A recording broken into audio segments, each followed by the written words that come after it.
ఈ రోజుల్లో చాలామంది పిల్లల్లో మనం తరచుగా చూస్తూ ఉంటాము. ముఖం పైన ఆహ్, బిళ్ళల్లాంటివి, మచ్చల్ని చూస్తుంటాం. తెల్లగా, పొడలాగా అనిపిస్తా ఉంటాయి. ముఖమంతా మాత్రమే అవి విస్తరించి ఉంటాయి. ఇక శరీరంలో ఏ భాగాల్లో గూడా అవి కనపడవు. ఎందుకు ఈ మచ్చలు వస్తున్నాయని చెప్పేసి మనం ఏదన్నా చర్మం డాక్టర్ దగ్గరికేమన్నా వెళ్లి చూయించలేమో అనేటువంటి ఒక అనుమానం మనకు కలుగుతుంది. కానీ అదైతే చర్మానికి సంబంధించినటువంటి వ్యాధి కాదు. చర్మానికి సంబంధించిన వ్యాధులు ఏవైనా కానీ శరీరం వెలుపల అంతా మొత్తం ఎక్కడైనా గూడా రావచ్చు.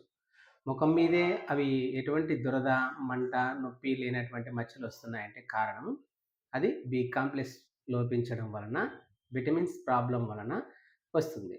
బి1, బి2, బి3, బి6 లాంటి అన్నీ కలిగి ఉన్నటువంటి సిరప్స్‌ను మనము డాక్టర్ సలహా ద్వారా తీసుకున్నట్టయితే, వారికి మంచి పోషకాహారం గనక అందించినట్లయితే, పిల్లల్లో అవి ఎలాగున్నాయో అలాగే మటుమాయమైపోతాయి.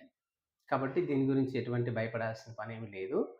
ఒక 1%లో మాత్రము మనము ఏదైనా స్కిన్ అలర్జీ కలిగించినట్లయితే, అప్పుడు మనము స్కిన్ డాక్టర్ దగ్గరికెళ్లి ఒకసారి చూయించుకుంటే మంచిది.